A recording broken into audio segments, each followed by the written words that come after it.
Well, has Pravin Gordhan resigned or not? That was the big question today as the beleaguered finance minister returned home prematurely from selling South Africa abroad.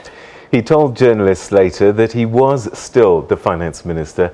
The minister returned to the country early this morning after being instructed to leave an investor campaign promoting South Africa in the UK.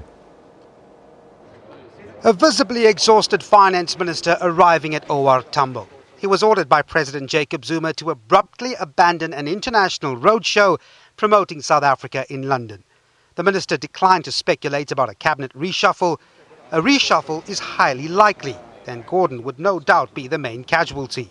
The president is my boss, so if he asks us to come back, we must come back, and we are back in South Africa.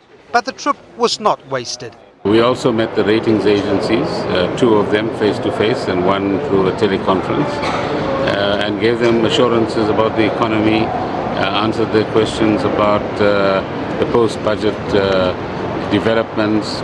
Gordhan was whisked directly to Luthuli House from the airport. It's been reliably learned that Gordhan met ANC Secretary General Gwede Mantashe and his deputy Jesse Duarte. It's also understood that Gordhan told them of his intention to resign.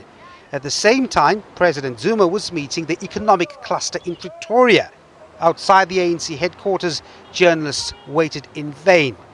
It's understood Nkosazana Dlamini Zuma met with Mantashe and Duarte. The sudden order to summon Gordhan must have rattled international investors.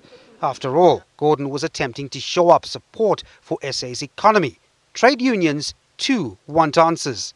If it's a recall, why it could not wait for another 2 days for him to complete the work. The work that he's doing is not as his personal work, it's the work for the country. Any other minister that may come into his shoes if he has to be replaced, there will be a need at some point in time to undertake the same kind of trip talking to investors.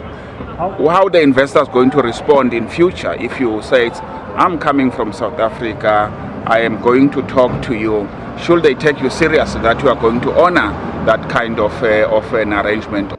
Zuma's motive is still not known.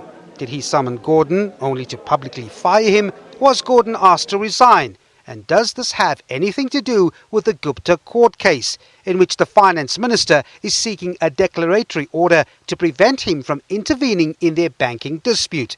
If Gordhan exits at this stage, who replaces him? The controversial Brian Molefe or Sofiso Buthelezi? Devin Murrigan, SABC News, Johannesburg.